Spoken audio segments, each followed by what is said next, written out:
Hey, everybody, welcome back to the podcast. You're listening to the longest running superhero role playing game on Earth, also known as the Continuum Chronicles. As always, I'm your host, Chris Kent, and today we're going to be talking about the Green Hornet and Kato.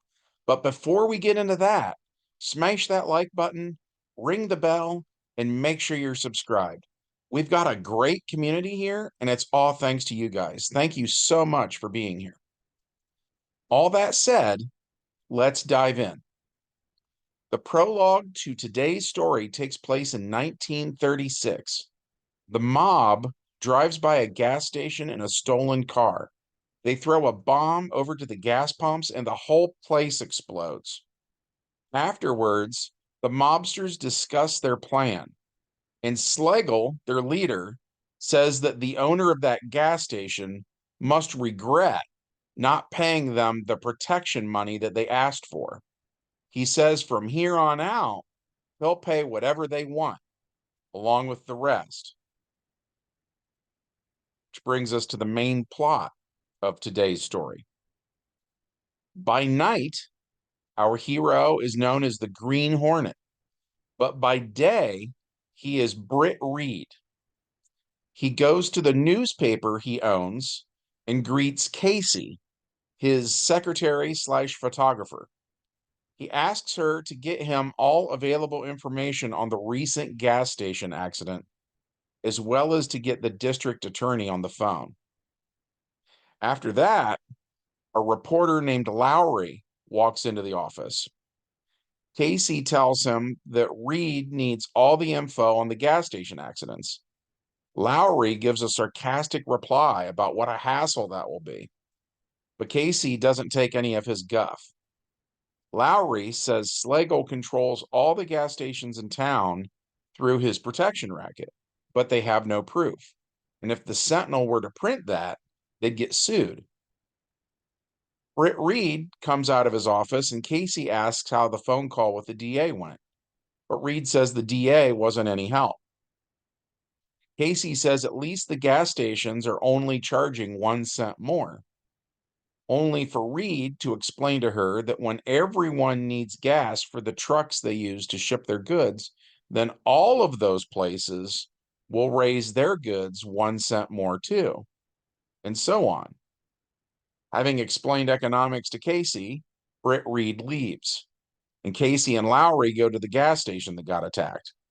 They question Mr. Jennings, the owner, but he's worried Schlegel might come back and do even more damage if he tells anybody anything. So he feigns ignorance.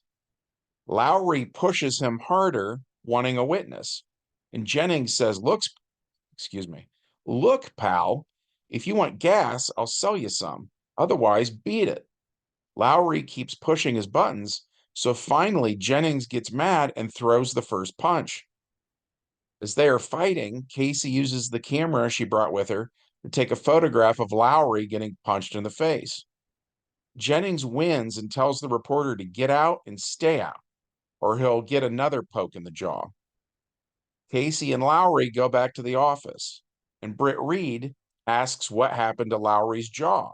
So Casey tells Reed everything that happened with a twinkle in her eye. Reed says he doesn't approve of Lowry's tactics. Reed also asks why Casey is smirking, and it's revealed that she took a photo of Lowry getting punched. Everyone but Lowry thinks that's pretty funny, but Lowry wants the film from her camera. She tells him no. Then Reed gets an idea. They publish the photo on the front page of the Sentinel, along with the headline, "This man isn't afraid to hit a reporter, so why is he afraid to talk about Schlegel?" The newspaper is published, and Jim Jennings, the gas station's owner, sees it and gets mad. He tells his wife Alice that he's worried that Schlegel will do something else to them, and he wishes the newspaper would just mind its own business, for fear the mob goes after her or their son Tim.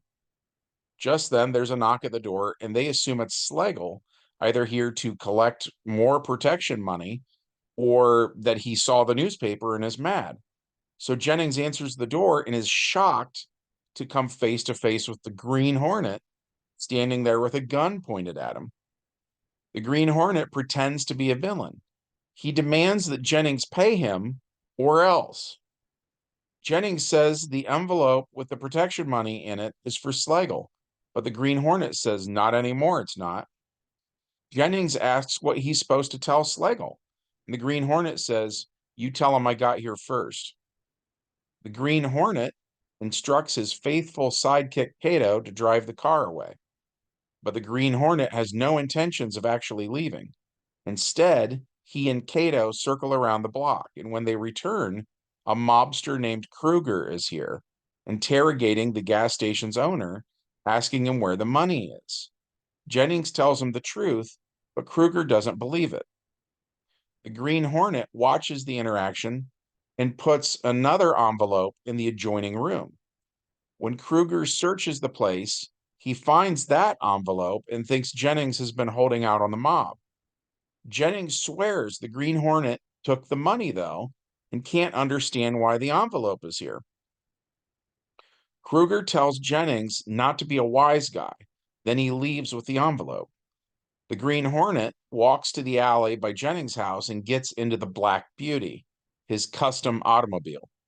Aside from its glossy black paint job, eerie green headlights, and retractable machine guns, the Black Beauty is known for its speed. It can move twice as fast as Kruger's car. So when Kruger gets to Slegle's hideout, the Green Hornet is already there, spying on the mobsters. Kruger walks in and Slagle asks if he collected the protection money from Jennings. Kruger says that he did, adding that Jennings was trying to hold out on them. So Slagle says from now on, Jennings is going to have to pay 2 cents on every gallon of gas instead of just 1. Slagle goes to check the envelope and it's full of paper cut into pieces the size of dollar bills. Slagle is furious. So Slagle calls one of his men, a man named Zelly. He tells Zilly to kill Jennings. As soon as he gets off the phone, the Green Hornet and Cato bust in and a fight breaks out.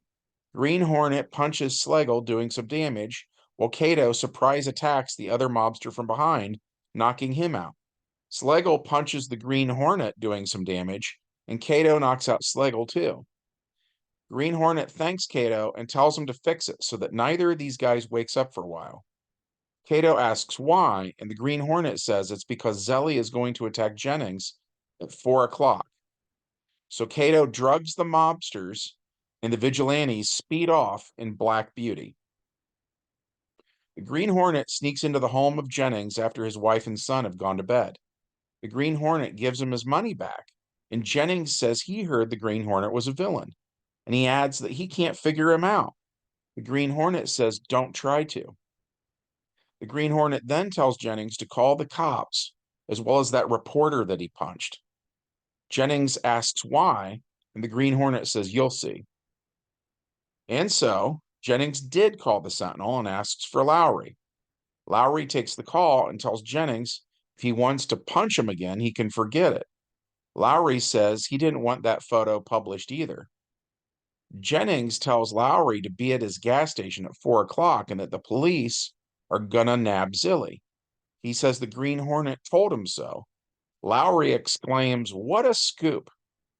After that, the Green Hornet and Cato go to Jennings' place where they open a window and bring Slagle and Kruger in, where Zelly will find them. And then they unlock the door so Zilly can get in without any delay. A short while after the Green Hornet and Cato left, Slagle and Kruger wake up in Jennings' gas station. Zelly shows up and asks what they're doing here. Slagle says he thinks the Green Hornet brought him here so that Zilly blew the place up, he'd get Slagle and Kruger too. Slagle says, well, he thought wrong, then tells Zelly to plant the bomb. The cops say, not so fast.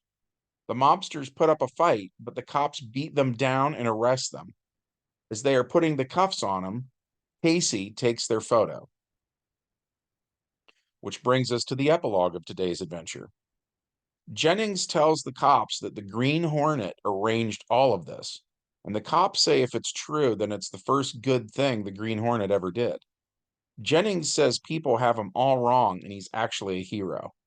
The Sentinel prints the story, and the headline reads, "Gasoline Racket Over, Slagle Jailed." At the newspaper office, Casey wonders out loud if the Green Hornet is really a hero or a villain. And at this point, only Britt Reed and Kato know for sure. And that was it for that adventure. A friend of mine ran that one many years ago.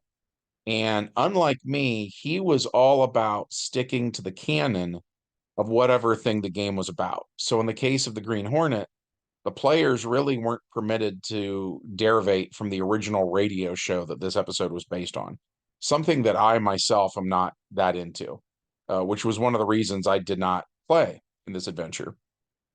But I guess that's probably outside the scope of today's video. At any rate, the players and the game master had no complaints. They both had fun. I did enjoy the story itself. Hopefully, you enjoyed hearing about it. If so, as always, be sure to smash that like button, ring the bell, make sure you're subscribed, and leave us a comment, as that really helps out with the YouTube algorithm. All that said, we hope you guys have a great week, and we will see you in the next video. Bye.